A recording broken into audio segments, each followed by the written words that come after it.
দর্শক সকলকে স্বাগত জানাচ্ছি আরআইএসএল স্টিল জনতন্ত্র গণতন্ত্র অনুষ্ঠানে। আপনারা যেমনটি জানেন যে প্রতিদিনকার যে আলোচিত বিষয়বস্তু ঘটনা এবং ইদানিংয়ে যা ঘটছে এবং রাজনীতির দলগুলো কেমন করছে, বিশ্ববিদ্যালয়ের ছাত্রদের কী অবস্থা এবং সবচেয়ে বড় কথা হচ্ছে জনগণের স্বার্থ রক্ষায় কে কী করছে, এই সবগুলো বিষয় নিয়ে প্রতিদিনকার মতো আবারও হাজির হয়েছে দুজন অত্যন্ত গুরুত্বপূর্ণ অতিথিকে সাথে নিয়ে। আপনাদের সবাইকে স্বাগত জানাচ্ছি জনতন্ত্র গণতন্ত্র অনুষ্ঠানে। পুরো অনুষ্ঠান সঞ্চালনে আপনাদের সাথে আছি আমি নুসরাত আফরিন। আর আজকের যে খুবই আলোচিত কতগুলো বিষয় রয়েছে, আমরা জানি যে জামাতের অনেকগুলো কার্যকলাপ হয়েছে এবং সেক্ষেত্রে পাল্টাপাল্টি কিছু রাজনৈতিক বক্তব্য এসেছে। বিএনপির পক্ষ থেকে সালাউদ্দিন সাহেব উনি কথা বলেছেন এবং আমরা জানি যে রাজবাড়ির যে ঘটনাটি ঘটেছে সেটি আলোচনায় চলে এসেছে। সেই সাথে চট্টগ্রাম বিশ্ববিদ্যালয় এবং শুক্রবারে যে জাতীয় পার্টির অফিসের ভাঙচুর, এই সবগুলো বিষয় আজকে আমাদের আলোচনায় প্রাধান্য পাবে এবং অত্যন্ত যুক্তিযুক্তভাবে আজকে আমাদের বিষয়বস্তু আমরা নির্ধারণ করেছি রাজনীতিতে জমিদারি, অস্থিরতা চারপাশে। এ বিষয়ে কথা বলার জন্য আমরা আজকে স্টুডিওতে পেয়েছি advocate Ahmed Azam Khan, vice chairman বিএনপির। আপনাকে স্বাগত জানাচ্ছি এবং তার পরবর্তীতে আমার ডান দিকে সর্বডানে রয়েছেন ডক্টর আব্দুল নূর তুষার। আপনি তো অত্যন্ত জনপ্রিয়, তা বলার অপেক্ষায় রাখেন। আমরা খুবই আনন্দিত আপনাদের দুজনকে আমাদের স্টুডিওতে শুভেচ্ছা জানাচ্ছি। প্রথমে আমি অ্যাডভোকেট আহমেদ আজম খান আপনার কাছে জানতে চাই, বিশ্ববিদ্যালয় কি জমিদারের আন্ডারে? ধন্যবাদ আপনাকে, ধন্যবাদ ডাক্তার আব্দুল নূর তুষারকে। আমি ডাক্তার আব্দুল নূর তুষারের খুবই ফ্যান, কারণ এত চমৎকার কথা বলেন, এত যৌক্তিক কথা বলেন। বেশ কয়েকটা টক শোতে আমি দেখেছি। আগে তো খুব ভালো একজন উপস্থাপক ছিলেন। সব কিছু মিলিয়ে আমি তার ফ্যান, তার সাথে আজকে বসছি। ধন্যবাদ তাকে। সম্মানিত দর্শক, স্বাগতম। দেখুন, বিশ্ববিদ্যালয় কারুর জমিদারি নাকি, এই যে প্রশ্নটা করলেন, এই প্রশ্নের মধ্যে এক ধরনের হেতু তো নিশ্চয়ই আছে, নইলে প্রশ্নটা কেন করবেন? বিশ্ববিদ্যালয়ে সাধারণ ছাত্র ছাত্রীদের হোক, এটা কিন্তু সারা জাতির চাওয়া। বিশ্ববিদ্যালয়ের এই ডাকসু নির্বাচন, ঢাকা বিশ্ববিদ্যালয়ের বা সকল বিশ্ববিদ্যালয়ের ডাকসু, চাকসু, বাকসু, জাকসু, সকল বিশ্ববিদ্যালয়ের যে নির্বাচন, সেই নির্বাচন অবাধ এবং নিরপেক্ষ হোক, বিধিসম্মত হোক, এটা সকলের চাওয়া। এখন এখানে এই নির্বাচন ঘিরে বেশ কিছু প্রশ্ন সকলের মধ্যে ঘুরপাক খাচ্ছে, যে প্রশ্নগুলো আমার কাছেও ঘুরপাক খাচ্ছে। যেমন একটা বিশেষ রাজনৈতিক দল, তারা ছদ্মনামে অনেক দলের ভেতরেই ঢুকে থাকে, আজকে তারা দৃশ্যমান হয়েছে। এটা সাধারণ ছাত্রছাত্রীরা অনেকেই মানতে পারছেন না, কারণ কোনো রাজনৈতিক দলের ভেতরে ঢুকে সেই রাজনৈতিক দল যদি ফ্যাসিবাদের সাথে জড়িত থাকে, তাহলে সেও তো ফ্যাসিবাদের সাথেই জড়িত হয়ে পড়েছে। এখন যদি সেই দল থেকে আবার বলে বেড়ায় যে আমি তো ওখানে ছদ্মবেশে ছিলাম, আমি আসলে অন্য দলের, এবং তারাও যদি সেইটাকে এই করে অ্যাকসেপ্ট করে নেয়, হ্যাঁ, তো জিনিসটা তো ভালো দেখায় না। যেখানে নৈতিকতার প্রশ্ন তো মানে প্রধান বিষয়, তো সেই নৈতিকতার বিচারেও কিন্তু বিষয়গুলো খুব ভালো না। তো সেই দিক থেকে যে কোনো রাজনৈতিক দল, আমি যদি উদ্ধৃতিটা বলি আপনাকে, আমরা জমিদারের উপর হস্তক্ষেপ মেনে নেব না, এই কথাটি বলেছেন একজন জামায়াত নেতা। উনি চট্টগ্রাম ৫ হাটহাজারী আসনের জোবরা যে গ্রাম, বিশ্ববিদ্যালয়ের পার্শ্ববর্তী যে এলাকা সেখানকার, এবং তারা উল্লেখ করছেন যে জামাতে ইসলামের মনোনীত প্রার্থী, এই ব্যাপারগুলো নিয়ে প্রশ্ন তৈরি হয় কিনা? না, নিশ্চয়ই হয়। আমি কিন্তু ওই জায়গায় যাচ্ছিলাম যে আজকে এই বিষয়টা যেমন ঢাকা বিশ্ববিদ্যালয়ে ঘটছে, ঠিক তেমনি চিটাগং বিশ্ববিদ্যালয়ে বা রাজশাহী বিশ্ববিদ্যালয়ে একই অবস্থা কিন্তু ঘটছে। আপনি রাজশাহী বিশ্ববিদ্যালয়েরও আশপাশের গ্রামে এই ধরনের অবস্থা আছে, যেখান থেকে বিশ্ববিদ্যালয়ে হামলা করা হয়। ঠিক তেমনি চিটাগং বিশ্ববিদ্যালয় বা তার পাশের আপনি যে গ্রামের কথা বললেন, তার যে বক্তব্য, এই বক্তব্যগুলো না গণতান্ত্রিক নর্মে পড়ে না। যারা গণতান্ত্রিক নয়, যাদের গঠনতন্ত্র গণতান্ত্রিক নয়, যাদের কার্যকলাপ গণতান্ত্রিক নয়, গণতন্ত্র যাদের একটা কৌশল মাত্র, তাদের আদর্শ গণতান্ত্রিক বাংলাদেশ গড়া না, গণতান্ত্রিক কৌশলে তারা টিকে থাকতে চায় এবং সুযোগ পেলেই ওই যে যে কথাটা তারা বলছে যে তাদের জমিদারিত্ব কায়েম করতে চায়, এটা ভালো না, এটা গণতন্ত্রের জন্য শুভকর না। এবং তাদের এই কার্যকলাপে বাংলাদেশের মানুষ কিন্তু দিনে দিনে আতঙ্কিত হয়ে পড়ছে এবং তাদের এই কার্যকলাপের কারণেই আজকে সামনের নির্বাচনটাও কিন্তু অনিশ্চিত হয়ে পড়ছে, হুমকির মুখে পড়ছে। তারা প্রশাসনের সকল জায়গায় তাদের লোক সেট করে মনে করছে যে তারা তো এমনিতেই ক্ষমতায় আছে, জনগণের ভোট তো তাদের নাই, অতএব তারা নির্বাচনটি হতে দেবে না। জাতীয় সংসদ নির্বাচনে তাদের এই মনোভাব এবং এই ধরনের মনোভাব ষড়যন্ত্রের অংশ। এবং এই ধরনের ষড়যন্ত্র কি করবে? গণতন্ত্রকে পিছিয়ে দেবে, কি করবে? দেশের অর্থনীতিকে পিছিয়ে দিবে, কি করবে? দেশের সার্বিক আইন শৃঙ্খলা পরিস্থিতি বলেন, সার্বিক উন্নয়ন বলেন, সমস্ত কিছুকে বাধাগ্রস্ত করবে। ডক্টর আব্দুল নূর তুষার, আপনার কাছে একই প্রসঙ্গেই আমি জানতে চাচ্ছি যে বিশ্ববিদ্যালয়গুলো জমিদারের আন্ডারে কিনা, এই বক্তব্যটি কিভাবে জনসমাবেশ বা সভায় দেওয়া যায়? এই বক্তৃতাগুলি হচ্ছে আমাদের দীর্ঘদিনের চলে আসা যে রাজনীতি, সেই রাজনীতির একটা কুপ্রভাব, কিংবা সেই রাজনীতির যে বক্তৃতার নামে যেসব কুকথা কথা বলা হতো, এগুলো হচ্ছে তার আরেকটি প্রমাণ। আমাদের রাজনীতিবিদরা তাদের লোকাল ভোটারদেরকে অনেক সময় উত্তেজিত করে বা তাদেরকে এক ধরনের উৎসাহিত করে নিজেদের ভোট নিশ্চিত করার চেষ্টা করেন। তারা ঠিক কথাটা বলেন না, বরং এলাকার উত্তেজিত জনতার পক্ষ নেন, এলাকাতে মব হলে মবের পক্ষ নেন। তারা মনে করেন যে এতে করে ভোট নিশ্চিত করা যাবে। কেননা চট্টগ্রাম বিশ্ববিদ্যালয়ে যারা ছাত্রছাত্রী, তারা তো সবাই ওই এলাকার ভোটার না, সারা বাংলাদেশ থেকে তারা ওইখানে পড়তে গিয়েছে, এমনকি চট্টগ্রামেরও বিভিন্ন এলাকা থেকে তারা সেখানে পড়তে গিয়েছে। ফলে ওই জায়গায় যারা রাজনীতি করেন তাদের কাছে জোবরা গ্রামের ভোটারদের মূল্য চট্টগ্রাম বিশ্ববিদ্যালয়ের ছাত্রছাত্রীদের চেয়ে বেশি।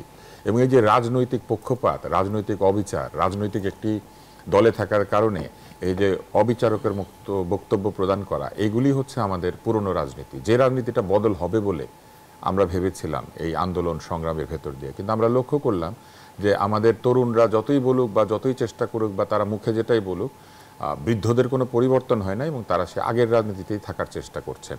এবং কোনো একটি রাজনৈতিক দল বা একাধিক রাজনৈতিক দল যদি তাদের পুরনো সেই বক্তব্য থেকে সরে এসে বা পুরনো অবস্থান থেকে সরে এসে সহনশীলতা, উদারতা, এক ধরনের প্লুরালিজমের কথা অথবা সকলকে ইনক্লুসিভ করার যে চেষ্টা এটা করে, তখন তারা তাকেও আক্রমণ করছে। আমি একদম উল্লেখ করেই বলতে চাই, আপনি লক্ষ্য করবেন যে তারেক রহমান অনেকের আক্রমণের লক্ষ্যবস্তুতে পরিণত হয়েছেন। এর একমাত্র কারণ হচ্ছে, আপনি লক্ষ্য করলে দেখবেন তার বক্তৃতার মধ্যে তিনি ঘৃণা, বিদ্বেষ এগুলি ছড়াচ্ছেন না, তিনি কাউকে মারধর করতে বলছেন না, তিনি সব জায়গাতে অপরাধের বিরুদ্ধে কথা বলছেন। কিন্তু তারা চায় এই পুরনো রাজনীতি পুরনো জায়গাতেই থাকুক এবং আমাদের রাজনীতিবিদরা যদি একটা পরিবর্তন আনতেও চায়, তারা সেখানে চায় যে ওই আগের হিংসা, বিদ্বেষ এগুলি বলবৎ থাকুক। এখন দেখেন, যদি এই জায়গাটিকে জমিদারি বলা হয়, বলতে পারে কেন যে অতীতে এই জায়গাতে সাধারণ মানুষের জমি জমা ছিল, খাস জমি ছিল এবং চট্টগ্রাম বিশ্ববিদ্যালয় তৈরি করার জন্য সেই সময় পাকিস্তান আমলে জমি অধিগ্রহণ করা হয়েছিল।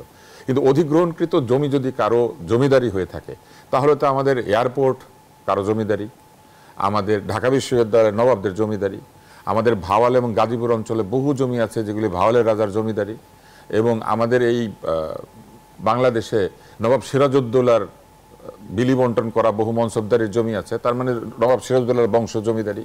তারপরে নবাব সিরাজউদ্দৌলা মুঘলের ফরমানে এখানে শাসন করতেন, তাইলে মুঘল বাদশাহ আওরঙ্গজেবের জমিদারি। এই ধরনের উদ্ভট আজে বাজে কথা এইগুলা যে রাজনীতিবিদরা বলেন যে তারা ওই এলাকার জমিদার, এটা দিয়ে তারা প্রমাণ করেন যে তারা আসলে শিক্ষাকে মূল্য দিচ্ছেন না, তারা আসলে গণতন্ত্রকে মূল্য দিচ্ছেন না, তারা মানুষের মতামতকে মূল্য দিচ্ছেন না, তারা দ্বন্দ্ব এবং সংঘাত তৈরির মাধ্যমে তাদের ব্যক্তিগত স্বার্থ হাসিল করার চেষ্টা করছেন।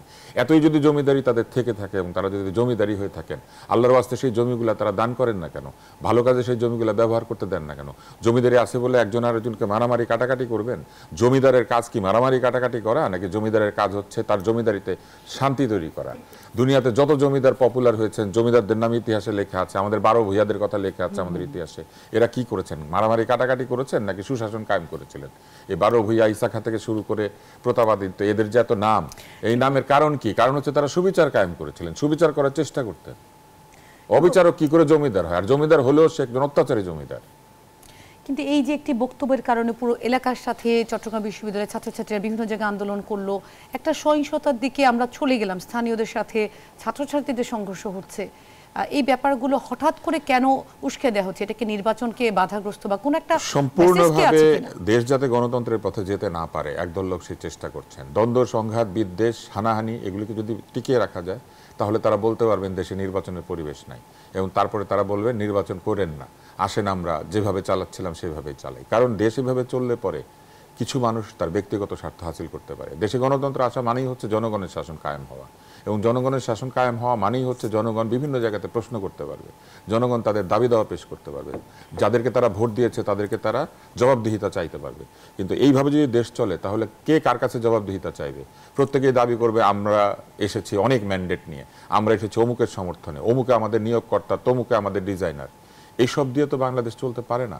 বাংলাদেশকে অবশ্যই গণতন্ত্রে ফিরতে হবে। ভোট হয় নাই, এটাই তো শেখ হাসিনার বিরুদ্ধে সবচেয়ে বড় অভিযোগ যে উনি গণতন্ত্র ধ্বংস করেছিলেন। গণতন্ত্র ধ্বংস না করে কি কেউ ফ্যাসিবাদ হতে পারে? তার মানে ফ্যাসিবাদ প্রথমে গণতন্ত্র ধ্বংস করেছে, কিন্তু সেই গণতন্ত্র ফেরত আনার ব্যাপারেই অনেকের আপত্তি। ফ্যাসিবাদ যেটাকে সবচেয়ে আগে ধ্বংস করেছে সেটাকেই তো আগে ফেরত আনতে হবে। এই বিষয়ে আরেকটি প্রসঙ্গ চলে আসে যেটি কিছুক্ষণ আগে আমরা মনে হয় আলোচনায় আনা দরকার, যেখানে বলছেন যে চট্টগ্রাম 5 আসনে জামাতে ইসলামীর মনোনীত প্রার্থী। আমরা জানি তফসিল ঘোষণা হয় নির্বাচনের 3 মাস আগে। তাহলে জামাত কি করছে বোঝার চেষ্টা করছে, তারা কি তলে তলে গোছাচ্ছে আর দাবা চাটা দেখাচ্ছে যে নির্বাচন আমরা যাব না পিআর ছাড়া? না, একটা দল তো তার প্রার্থীদেরকে বলতে পারে যে আমি তোমাকে ওই জায়গাতে মনোনয়ন দিব, তুমি ওখানে কাজ করো। এটা কিন্তু দলগুলি ভিতরে ভিতরে করতে পারে। এটা বড় দলগুলি অনেক আগে থেকেই তাদের, কিন্তু ওনারা যে বারবারই বলছে পিআর ছাড়া নির্বাচনে যাব না। কিন্তু ওনারা নিজেদেরকে প্রথমত যে মনোনীত প্রার্থী বলে দিচ্ছেন এটা ওনারা আইনগতভাবে বলতে পারেন না। ওনারা বলতে পারেন সম্ভাব্য প্রার্থী।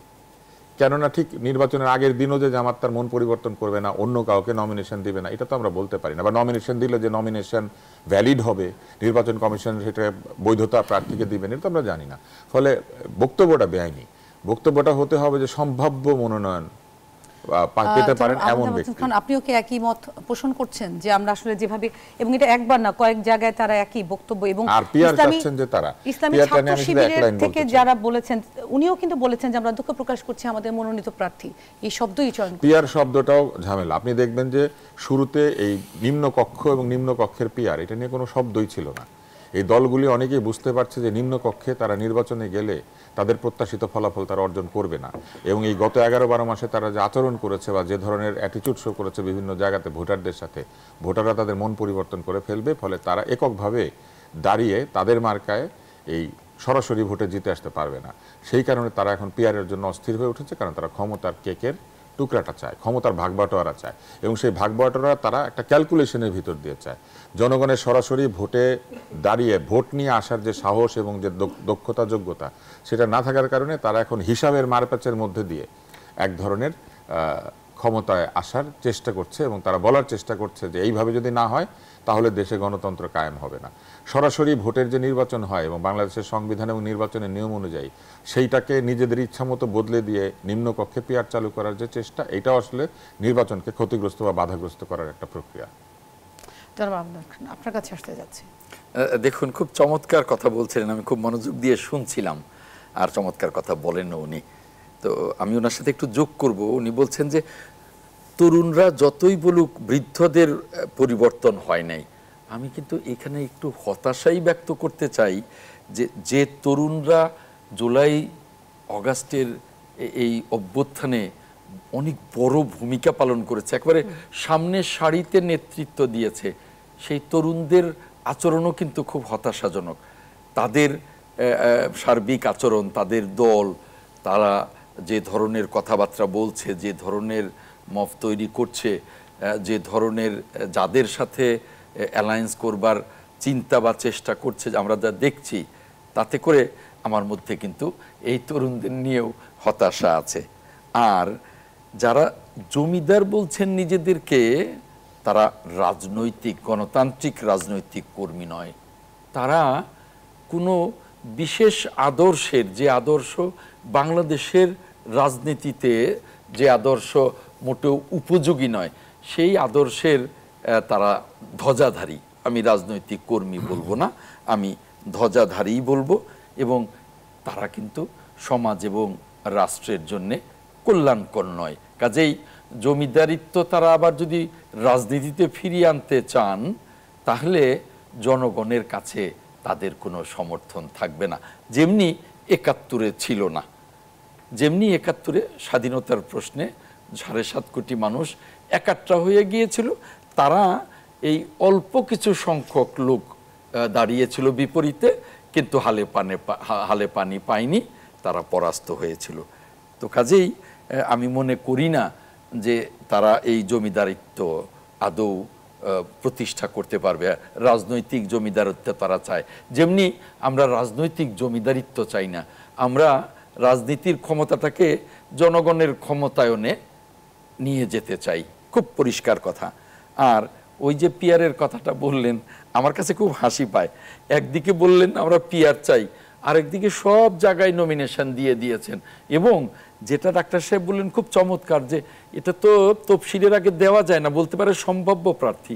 কিন্তু আমি নিজের চোখে দেখেছি যে অমুক দলের মনোনীত প্রার্থী আগামী নির্বাচনে অমুক দলের মনোনীত প্রার্থীকে ভোট দেন, এবং ছবি টবি সহ। তো হাউ কাম? অর্থাৎ প্রতিটা কাজেই বেআইনিকেই তারা আইন ধরে নিয়েছেন। আবার বলবেন যে আমরা পিয়ার চাই। পিয়ারে তো নমিনেশন দেওয়ার কোনো প্রশ্ন নাই, পিয়ারে তো কোনো নির্দিষ্ট প্রার্থী নেই, ওখানে তো প্রার্থী হবে দল। আবার নিজেরাও বক্তব্য রাখে যে পিয়ার বোঝা খুব সহজ, ব্যক্তিকে ভোট না দিয়ে দলকে ভোট দেবেন। তাহলে ব্যক্তিকে আপনি মনোনয়ন দিয়েছেন কেন? এই যে দ্বিচারিতা। আর পিয়ার এক এক দেশে যে কয়টা দেশে আছে। জনাব আজম খান, আপনার সাথে যদি আমি যোগ করতে চাই যে আজকে সকালে ছাত্র শিবিরে চট্টগ্রাম বিশ্ববিদ্যালয়ের প্রচার সম্পাদক মোহাম্মদ ইসাক ভুঁইয়া স্বাক্ষরিত একটি বিবৃতি, যেটি সংবাদ স্বাক্ষরিত বিবৃতি মানে এটা রিটেন দালিলি, সেখানে উনি উল্লেখ করেছেন যে হাটহাজারী উপজেলা জামায়াতে ইসলামী নেতা ও দলীয় সংসদ সদস্য পদপ্রার্থী সিরাজুল ইসলাম। তাহলে এটা তো, এবং যদিও ওনারা দুঃখ প্রকাশ করেছেন, এই ব্যাপারগুলো কেমন মনে হচ্ছে যে ছাত্র শিবির থেকে দুঃখ প্রকাশ করা হচ্ছে বক্তব্যের পরে? ছাত্র শিবির কি রাজনৈতিক দল না ছাত্র সংগঠন? ছাত্র সংগঠন হওয়াই উচিত। তো ছাত্র সংগঠন হয়ে এইভাবে যদি কথা বলে তাহলে বুঝতে পারেন যে তাদের দৃষ্টিভঙ্গিটা কি। এই দৃষ্টিভঙ্গি তো বাংলাদেশের রাজনীতিতে বেমানান, বিশেষ করে গণতান্ত্রিক রাজনীতিতে। আমরা বাংলাদেশটা মুক্তিযুদ্ধের মধ্য দিয়ে স্বাধীন করেছি। আমি নিজে মুক্তিযুদ্ধের একজন আঞ্চলিক সংগঠক এবং মুক্তিযোদ্ধা। কাজেই মুক্তিযুদ্ধের বাংলাদেশে যদি এই ধরনের আমরা স্বাধীনই করেছি গণতন্ত্র, সামাজিক ন্যায় বিচার, অর্থনৈতিক মুক্তি, এই সমস্তর জন্য। আর এইখানে যদি এই ধরনের কথা বলা হয় তাহলে কি এটা গণতান্ত্রিক রাজনীতির সাথে সামঞ্জস্যপূর্ণ হলো? হলো না। আইনের শাসনের সামঞ্জস্যপূর্ণ হলো না। কাজেই আমরা মনে করি যে এই বক্তব্য, বিবৃতি, এই ধরনের কর্মকাণ্ড আর কিছু না, একটা অস্থিতিশীলতা তৈরি করে নির্বাচনকে বাধাগ্রস্ত করা এবং গণতন্ত্রের পথকে ঠেকিয়ে দেয়া, যাতে আমরা গণতন্ত্রের যাত্রা নতুন করে শুরু করতে না পারি। তো গণতন্ত্রের যাত্রা যদি শুরু করতে না পারি, যদি আমরা নির্বাচিত সংসদ এবং নির্বাচিত সরকার না পাই, তাহলে কি হবে?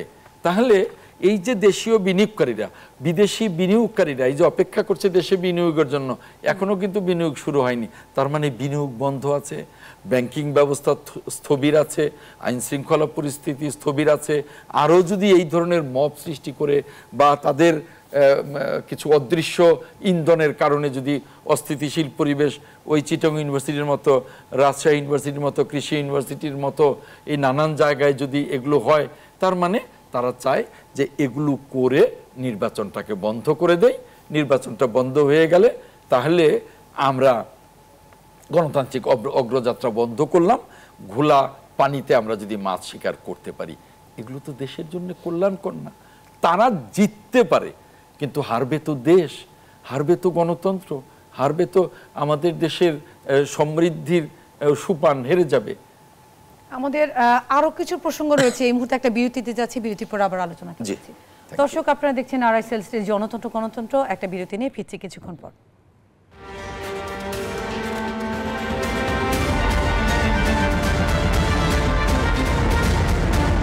দর্শক, বিরতির পর আবারও স্বাগত জানাচ্ছি। আপনারা দেখছেন RICL স্টিলের জনতন্ত্র গণতন্ত্র অনুষ্ঠান। আমরা সরাসরি আলোচনায় চলে যাচ্ছি। অ্যাডভোকেট আহমেদ আজম খান, আপনার কাছ থেকে আমরা শুরু করতে চাচ্ছি।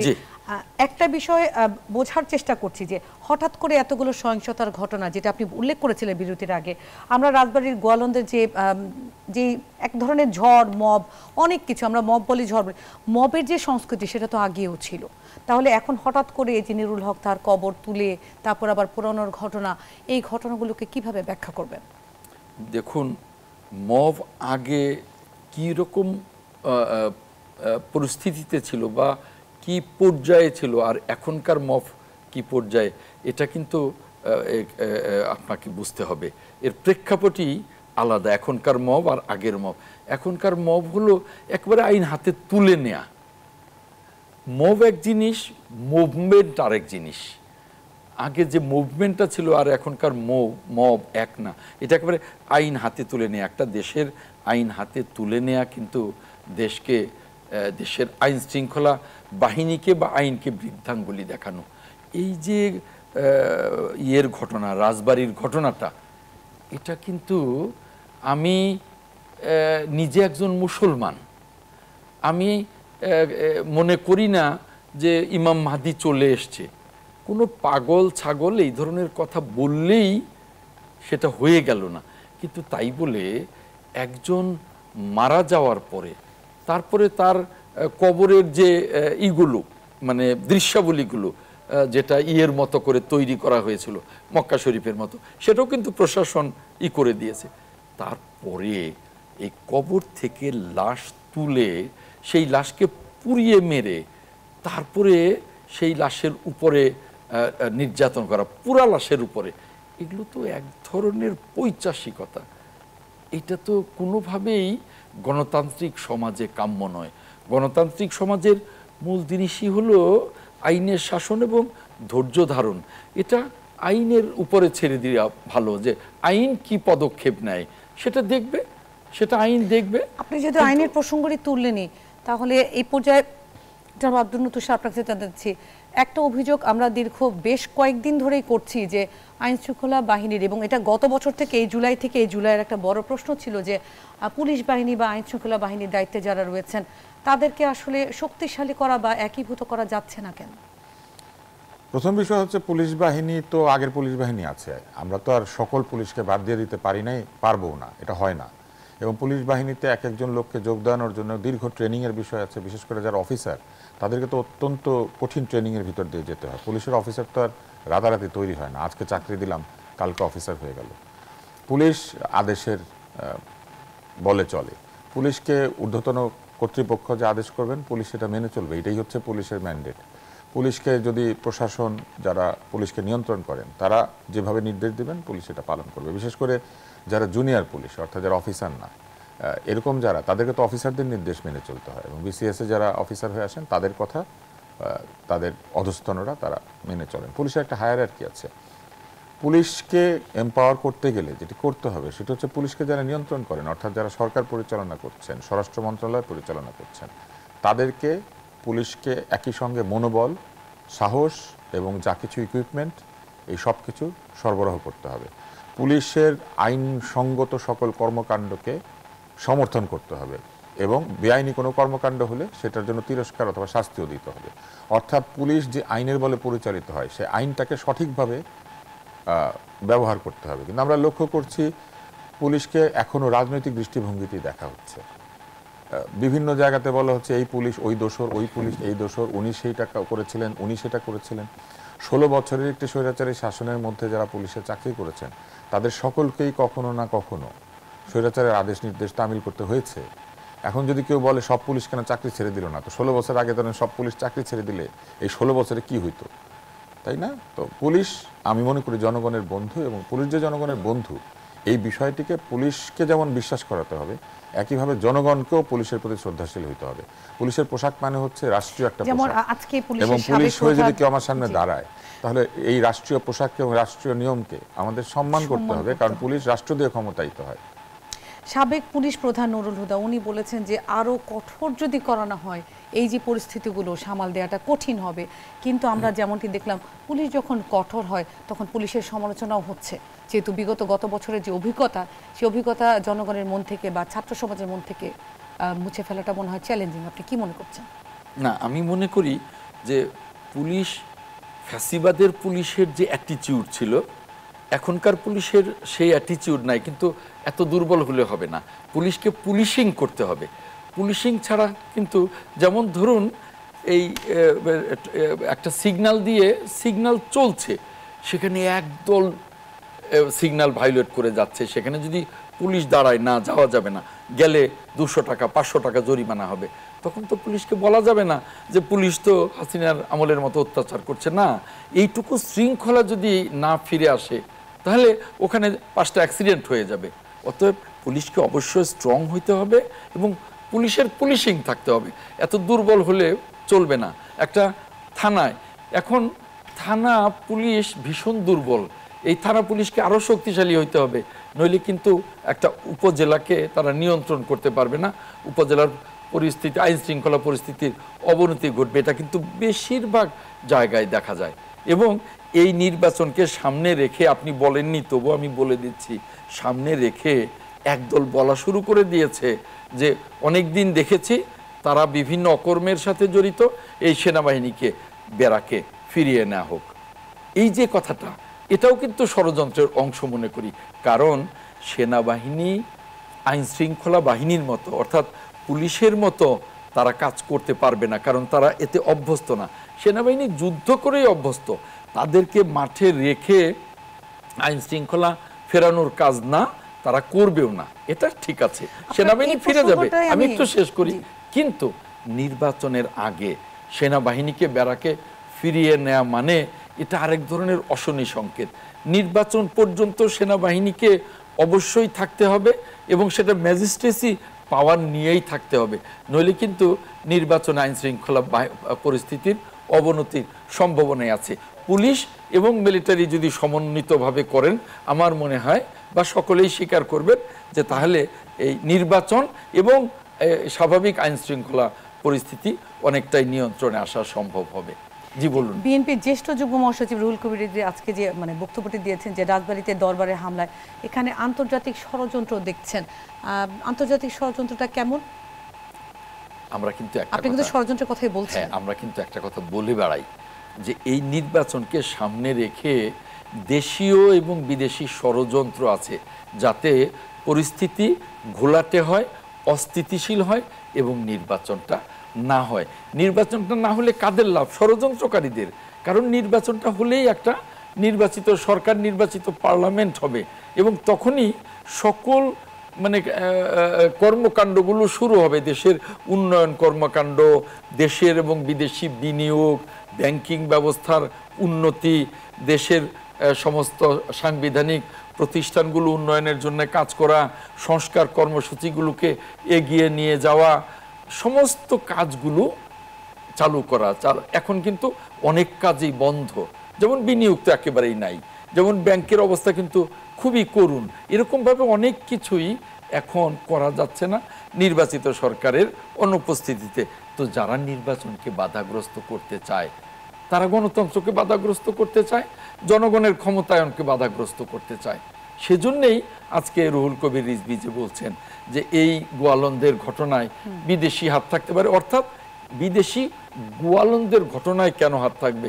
অর্থাৎ দেশের গোয়ালন্দ সহ দেশের বিভিন্ন স্থানে অস্থিরতা তৈরি করে যদি নির্বাচনটাকে ঠেকিয়ে দেওয়া যায়, সেখানে দেশি এবং বিদেশি উভয় পক্ষেরই ষড়যন্ত্র কাজ করছে। আপনার কাছে আসতে চাচ্ছি, এই প্রসঙ্গ তো অবশ্যই বলবেন।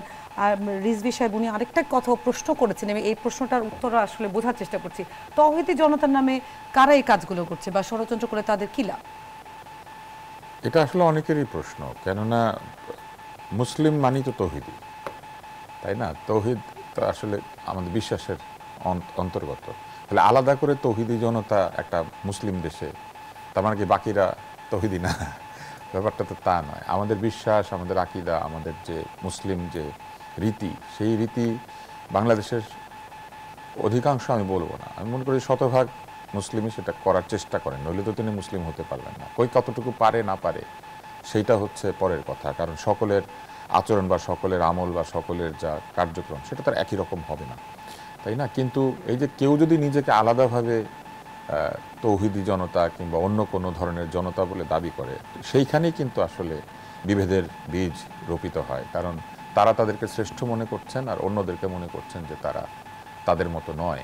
কিন্তু ইসলামে তো এই ভেদাভেদ করার শক্তি একমাত্র আল্লাহ তাআলার। আল্লাহ তাআলা আমাদের অন্তর জানেন, আল্লাহ তাআলা জানেন যে আমাদের অন্তরের মধ্যে কি হচ্ছে এবং তিনি আমাদের অন্তরকে বিচার করবেন, এই কথা তিনি পরিষ্কার বলেছেন। তো তিনি অন্তর্যামী, তিনি আলিমুল গায়ব, যা আমরা জানি না তিনি সেটা জানেন। এবং এইখানেই হচ্ছে প্রশ্ন যে এই বিচারের ক্ষমতা তো আমাদের কাছে নাই।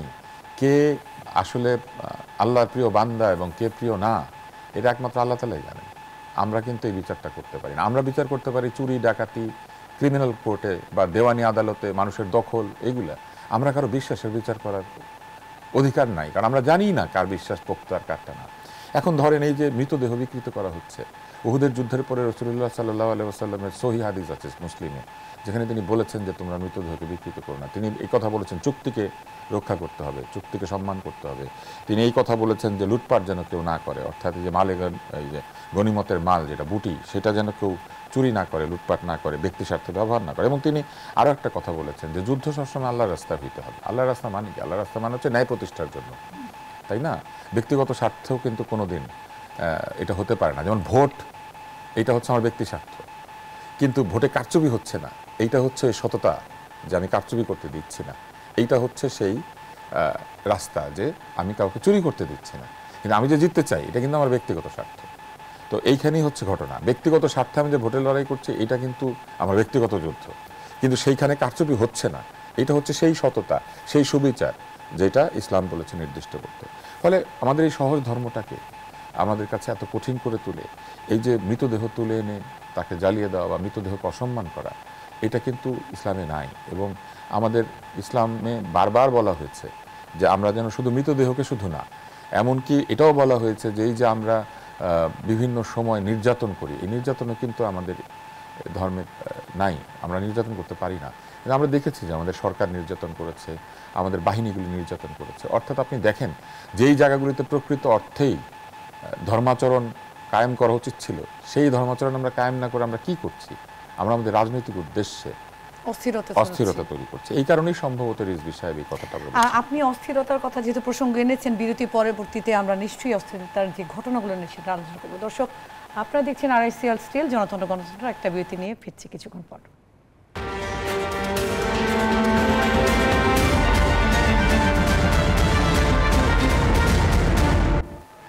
দর্শক, সবাইকে আবারও স্বাগত জানাচ্ছি। আপনারা দেখছেন আরআইসিএল স্টিল জনতন্ত্র গণতন্ত্র অনুষ্ঠান। আমরা সরাসরি আলোচনায় যেতে চাচ্ছি। এই পর্যায়ে অ্যাডভোকেট আহমেদ আজম খান, আপনাকে দিয়ে শুরু করব। আমরা জানি যে জাতীয় পার্টির অফিসে কিছুদিন আগে 30 আগস্ট সেদিনও হামলা হয়েছে এবং গতকালকেও একটা হামলার ঘটনা ঘটেছে। পুলিশের পক্ষ থেকে বিভিন্ন ধরনের বক্তব্য দেওয়া হয়েছে এবং তারা আবার সরাসরি পাল্টা অভিযোগও করেছেন। এইভাবে একটা অফিসকে পোড়ানো হলো, ঢুকে হামলা হলো, হামলাগুলো ঠেকানো কিন্তু যাচ্ছে না। আমরা যে প্রসঙ্গটাতে ছিলাম, এটা কেন হচ্ছে? আমি কিন্তু মনে করি যে এটা উদ্বেগজনক, কারণ আমি কোনো রাজনৈতিক দলের অফিস পুরানো বা রাজনৈতিক দলকে নির্বাহী আদেশে বা আদালতের মাধ্যমেও নিষিদ্ধ করাকে আমি সঠিক মনে করি না। আমি একজন উদার গণতান্ত্রিক রাজনৈতিক কর্মী। আমি মনে করি যে নিষিদ্ধ করবে জনগণ, নিষিদ্ধ কেন কোনো সরকার করবে বা তার বিরুদ্ধে কেন রাজনৈতিক দল মফ তৈরি করবে। যেমন আপনার হয়তো তখন জন্ম হয়নি, যখন ৭১-এর পরে যুদ্ধাপরাধের জন্যে জামায়াতের রাজনীতি নিষিদ্ধ করলো, শহীদ রাষ্ট্রপতি জিয়াউর রহমান যখন রাষ্ট্রপতির দায়িত্ব গ্রহণ করে একদলীয় ব্যবস্থা থেকে বহুদলীয় গণতন্ত্রে পদার্পণ করলেন বা পুনরুদ্ধার করলেন বা প্রতিষ্ঠা করলেন বহুদলীয় গণতন্ত্র, তখন কিন্তু জামায়াত তার রাজনীতি শুরু করলো এবং জামায়াতকে কিন্তু রাজনীতি করবার অনুমতি দেওয়া হলো। কারণ গণতন্ত্রে কোনো রাজনৈতিক দলকে নিষিদ্ধ করবার প্রয়োজন নেই। যদি প্রয়োজন থাকে জনগণ নিষিদ্ধ করবে, যেমন মুসলিম লীগ জনগণ নিষিদ্ধ করেছে, অর্থাৎ তারা কোনো ভোট পায় না। এবং অনেক রাজনৈতিক দল আছে, যেমন জাতীয় পার্টি এখন ইলেকশন করুক না কয়টা আসন পায়, তাদের কৃতকর্মের কারণেই জনগণ তাদেরকে ভোটের মাধ্যমে নিষিদ্ধ করবে, অর্থাৎ ভোট না দেওয়ার মধ্য দিয়ে। কিন্তু জোর করে এইভাবে কোনো রাজনৈতিক দলের অফিসে আগুন দেয়া এবং তাদের নিষিদ্ধের দাবি তোলা, আমি মনে করি না যে এটা গণতান্ত্রিক রাজনীতিতে ভালো কোনো জিনিস হতে পারে। এটা আমি আদৌ মনে করি না। যেমন মনে করি না যে তৌহিদি জনতার নামে কোনো মফ তৈরি করা। আরে মুসলমান মানেই তো তৌহিদি জনতা। মনে রাখতে হবে, ইসলাম কিন্তু কোনো জঙ্গির ধর্ম না, ইসলাম কিন্তু মবের ধর্ম না, ইসলাম কিন্তু উশৃঙ্খলতার ধর্ম না, এটা ইসলাম হলো শান্তির ধর্ম।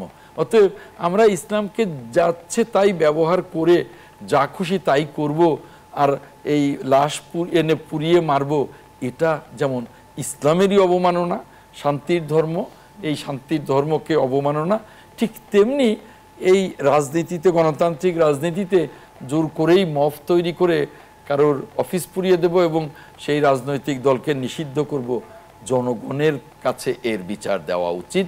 জনগণই ভোটের মাধ্যমে বিচার করবে।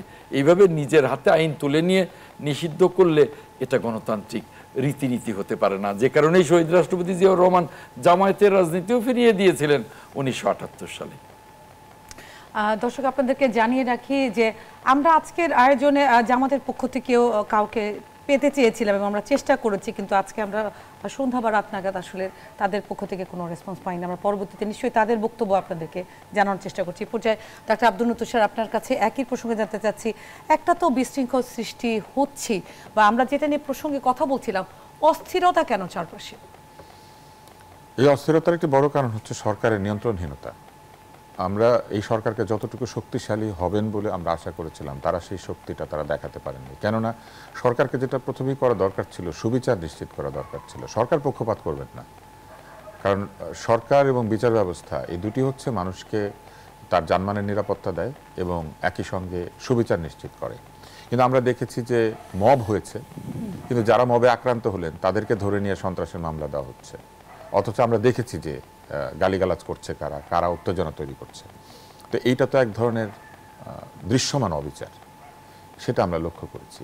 এরকম একাধিক জায়গাতে আমরা লক্ষ্য করেছি যে কিছু লোক গিয়ে হইচই উৎপাত করলে তখন তাদেরকে মেনে নেওয়া হচ্ছে, উৎপাতকে আইনে পরিণত করা হচ্ছে, আমাদেরকে উৎপাত করার স্বাধীনতা দেওয়া হচ্ছে।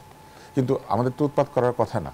আমাদের যদি কোনো অভিযোগ থাকে আমরা সেটা আদালতে যাব, আমরা বিচার ব্যবস্থার কাছে যাব, আমরা পুলিশের কাছে যাব এবং আমরা তাদেরকে নিয়মতান্ত্রিকভাবে আমরা অভিযোগ দাখিল করব। আমরা নিজের হাতে আইন তুলে নিয়ে আমরা কাউকে ধরে তারপরে তাকে আইনের হাতে সোপর্দ করব, এটা তো বাংলাদেশের প্রচলিত আইন না। এখানে তো আইনজীবী আছেন, আইন সম্পর্কে জানেন, দীর্ঘদিনের পুরনো রাজনীতিবিদ আছেন। এটা হচ্ছে একটা। আরেকটা হচ্ছে একই সঙ্গে সরকারের ভেতরে থাকা কেউ কেউ উৎসাহ দিয়েছেন, তারা এটাকে প্রতিবাদ বলেছেন, তারা এটাকে বলেছেন জনগণের ক্ষোভ, তারা বলেছেন এটা প্রেশার গ্রুপ, তারা বলেছেন যে তরুণরা তাদের যে বয়সের কারণে এই জন্য এটা করবে। এবং এটা করতে করতে কি হয়েছে জানেন, আবৃত্তি সংগঠন আবৃত্তি করবে। এই কবিতা লেখা হয়েছে 10 বছর, 20 বছর, 25 বছর, 50 বছর আগে। হ্যাঁ, সেই আবৃত্তি অনুষ্ঠান পর্যন্ত বন্ধ করা হয়েছে যে এই কবিতা হচ্ছে দোসরের কবিতা, এই কবিতা হচ্ছে ফ্যাসিবাদের কবিতা। সারা পৃথিবীতে কোনো কবিতাই ফ্যাসিবাদের কবিতা না, কবিতা কবিতাই। এখন ধরেন এই যে উৎপাত এমন জায়গায় গিয়ে পৌঁছেছে যে আবৃত্তি সংগঠন আবৃত্তি করবে, সেটা নিয়েও একদল লোকের আপত্তি রয়েছে। এটা যদি চলতে থাকে তাহলে আমাদের সংস্কৃতি, আমাদের জাতীয়তাবাদ কিংবা আমাদের পরিচয় আসলে কি? আমাদের পরিচয় তো আমরা বাংলা ভাষায় কথা বলি, আমাদের পরিচয় আমরা বাংলা গান শুনি, আমাদের পরিচয় হচ্ছে আমরা বাংলায় কবিতা সাহিত্য রচনা করি, আমাদের স্বপ্ন আমরা বাংলায় দেখি, আমরা আমাদের বাবা মাকে বাংলায় বাবা মা ডাকি, তাই না? আমরা আমাদের মতো করে আমাদের এই দেশে ধর্ম, সংস্কৃতি, রাজনীতি সবকিছুকে এক জায়গায় করে আমরা একটা বাংলাদেশের অভ্যন্তরীণ সংস্কৃতি তৈরি করার একটা সংগ্রামের মধ্যে আমরা বহু বছর ধরে আছি। আমাদের এইখানে উর্দু অক্ষরে বাংলা লেখানোর চেষ্টা করা হয়েছে, আমাদের এইখানে কবি সাহিত্যিকদেরকে ধর্মীয় পরিচয় আলাদা করার চেষ্টা করা হয়েছে, আমাদের এইখানে আমাদের কবিতাকে এডিট করে শ্মশানকে গোরস্থান বানানো হয়েছে। আমরা তো এগুলো দেখেছি ছোটবেলা থেকে এবং তারও আগে থেকে। সেই জায়গা থেকে আমরা যখন একটা এমন বিশ্বে প্রবেশ করেছি যেই বিশ্ব উদারতায় বিশ্বাস করে, যে বিশ্ব সুবিচারে বিশ্বাস করে, বাংলাদেশের নামটি নিয়েও তো প্রশ্ন উঠেছিল, এবং যে বিশ্ব মনে করে যে এই বিশ্বে প্রতিটি মানুষের ছোট বড় অধিকার রয়েছে এবং সেই অধিকার প্রতিষ্ঠাই হচ্ছে রাষ্ট্র এবং সরকারের কাজ। সেখানে দেখেন আমাদের সরকারের স্বরাষ্ট্র মন্ত্রণালয় অত্যন্ত দুর্বলতার পরিচয় দিয়েছেন। আমাদের এই সরকারের নীতি নির্ধারকরা বিভিন্ন জায়গাতে এই মব, এই অত্যাচার, এই উৎপাত, এই অহেতুক বিবাদ, এই বিষয়গুলোকে তারা বন্ধ করতে পারেন। এমনকি তারা মিটিং করছেন, রাজনৈতিক দলের সঙ্গে ওনারা মিটিং করবেন, কিন্তু আজ পর্যন্ত একটা বক্তৃতা বা বিবৃতিতে একটা দ্ব্যর্থহীন ঘোষণা আপনি শুনেছেন কোথাও যে এই জিনিসটা সহ্য করা হবে না এবং এইটাকে কঠোর হাতে দমন করা হবে, এবং কেউ দায়িত্ব নিয়েছে যে এই জিনিসটি তারা 1 মাস, 6 মাস, 9 মাসের মধ্যে বন্ধ করবেন? এই সরকার বারবার বলে আমরা সংস্কার শেষ করব, এই সরকার বারবার বলে আমরা বিচার শেষ করব। আপনি সংস্কার এবং বিচার এবং আরো বড় বড় বহু কাজ আপনি শেষ করতে পারছেন, অথচ সাধারণ মানুষের রাস্তায় নিরাপত্তা দিতে পারছেন না। তার মোবাইল ফোন ছিনতাই হচ্ছে, তার সম্পদ ছিনতাই হচ্ছে, তার জমি দখল হচ্ছে, তার চাকরি চলে যাচ্ছে, অন্যায়ভাবে তার উপরে নির্যাতনের খড়গ নেমে আসছে। আপনি 12 মাস, 14 মাস, 17 মাসে বাংলাদেশ বদল করে দিবেন, সংবিধান বদল করে দিবেন, ইলেকশনের নিয়ম বদল করে দিবেন, হেন জিনিস নাই আপনি বদলাবেন না। কিন্তু যে জিনিসটা প্রথমেই নিশ্চিত করা উচিত ছিল, সাধারণ মানুষের নিরাপত্তা, সাধারণ মানুষের নিরাপত্তা বোধ, সাধারণ মানুষের সুবিচার পাওয়ার যে আকাঙ্ক্ষা, সাধারণ মানুষের যে এটা অনুভব করা যে আইন এবং বিচার ব্যবস্থা তাকে সুবিচার দেয় এবং প্রতিরক্ষা করে, সেই জায়গায় তারা কোনো কাজ না করে তারা এত বড় বড় কাজ করে ফেলবেন। ব্যাপারটা এইরকম যে আপনি একটা কুড়ে ঘর নির্মাণ করতে পারেন না, কিন্তু আপনি প্রতিদিন ঘোষণা দিচ্ছেন আপনি 110 তলা ভবন নির্মাণ করে পৃথিবীর সুউচ্চ ভবনে উপরে দাঁড়িয়ে আপনি শাসন করবেন। তো যে কুড়ে ঘর তৈরি করতে পারছে না, একটা সাধারণ জিনিস করতে পারছে না, সে আমাদেরকে যদি বড় বড় প্রতিশ্রুতি দিয়ে বলে যে বাংলাদেশের সমস্ত সংস্কার শেষ করে এমন একটা অবস্থা করবে যে আর কোনোদিন ফ্যাসিবাদ ফেরত আসবে না। এই যে মব, আপনি যদি ইটালির ইতিহাস দেখেন, এই মবই হচ্ছে ফ্যাসিবাদ। এই মুসোলিনি এরকম মব তৈরি করেছিল, রাস্তাঘাটে তার লোকজনকে দিয়ে এরকম প্রহার করতো বিরোধী রাজনীতিবিদদেরকে। এবং এইটাই হচ্ছে ফ্যাসিবাদ। অত্যন্ত জনপ্রিয় গণমাধ্যম ব্যক্তিত্ব, কিন্তু আমার কাছে সময় একেবারেই নাই। আমি শুধু শেষ লাইন বলবো, ডাক্তার সাহেব খুব চমৎকার বলেছেন। আমি শুধু এখানে যোগ করব যে এই যে অস্থিরতার কথা বলছেন, সারা দেশে অস্থিরতার মূল কারণ নির্বাচন বানচালের ষড়যন্ত্র। এর জন্য সারা জাতি ঐক্যবদ্ধ হোক এবং নির্বাচন হোক, গণতন্ত্রে ফিরে যাক জাতি এবং জাতি সামনের দিকে এগিয়ে যাক। আমাদের বাংলাদেশ এটা মুক্তিযুদ্ধের বাংলাদেশ, এই বাংলাদেশ আমাদের সকল ধর্ম বর্ণের বাংলাদেশ, যাত্রার বাংলাদেশ, নাটকের বাংলাদেশ, গানের বাংলাদেশ, সকল কিছু নিয়েই। জনাব অ্যাডভোকেট আহমেদ আতম খান, আপনাকে ধন্যবাদ জানাচ্ছি। ডক্টর আব্দুল লতিফ স্যার, আপনাকেও ধন্যবাদ জানাচ্ছি। দর্শক, এই ছিল আমাদের আজকের আড়াইসেল স্টিল গণতন্ত্র অনুষ্ঠান। নিশ্চয়ই জনতার অন্য কোনো বিষয় নিয়ে আগামীতে কথা হবে। সবাইকে ধন্যবাদ জানাচ্ছি।